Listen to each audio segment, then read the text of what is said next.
दोस्तों नमस्कार। हमारे YouTube channel fish farming Chhattisgarh में आप सबों का स्वागत है। मैं हूं जनक यादव और आज एक विषय लेके आ रहे हैं कि जिन भाइयों का तालाब हाफ एकड़ या उससे थोड़ा कम है तो उनके लिए कौन कौन सी मछली का पालन लाभदायक हो सकता है। तो इसी विषय पर आज हम आप लोगों के सामने इस वीडियो के माध्यम से जानकारी दे रहे हैं कि जो भी तालाब जो हाफ एकड़ है या हाफ एकड़ से कम है, ऐसे में जो भी किसान भाई मछली पालन का काम कर रहे हैं तो ऐसे तालाबों में जो कैटफिश श्रेणी की मछली होती है वो पालन करना लाभदायक है। और दूसरी जो मछली है वो है तिलापिया मछली।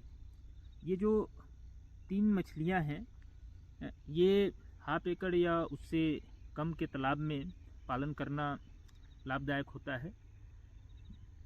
इसमें पहले नंबर में तो आता है आपका पंगास, जिसको हम प्यासी और बहुत से जगहों में इसको हम जासर के नाम से जानते हैं।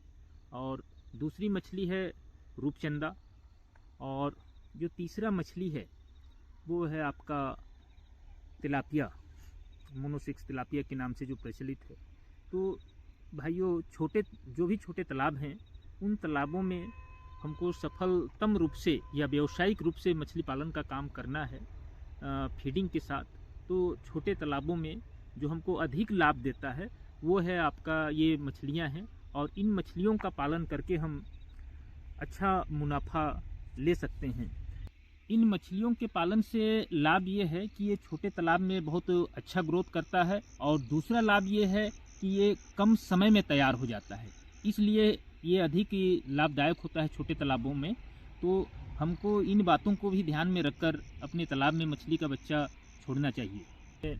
आईएमसी का बच्चा छोड़ देते हैं और आईएमसी के बच्चा और नहीं बढ़ पाता है और छोटे ही रह जाता है। कारण ये होता है कि छोटे तालाब आईएमसी के लिए लाभदायक नहीं होता है, क्योंकि आईएमसी मछलियाँ जितना अधिक गति करती हैं तालाब के अंदर उतना ही उसका ग्रोथ होता है।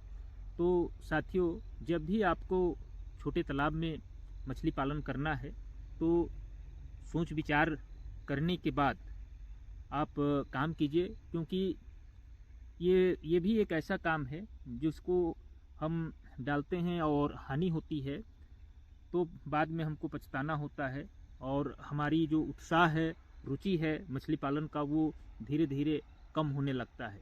जैसे ही हम कोई भी काम करते हैं और उसमें हमको लाभ होता है तब हमको उसमें और अधिक आगे बढ़ने का हम सोचते हैं और अधिक काम करने का सोचते हैं। तो साथियों, कभी भी हम काम कर रहे हैं तो हमको उसके बारे में जानकारी लेने के बाद ही, जब जानकारी हो जाए, हम आश्वस्त हो जाएं और किन चीज़ों से हमको अधिक मुनाफा होगा, इन चीज़ों को हम ध्यान में रखकर ही हमको मछली का पालन करना चाहिए, ताकि हमको अधिक से अधिक लाभ हो सके। हर फार्मर एक लाभ के उद्देश्य से काम करता है। तो साथियों, आप हमारे वीडियो में बने रहिएगा। हम आपको हर प्रकार के मछली पालन के संबंध में जानकारी उपलब्ध कराते रहेंगे। धन्यवाद।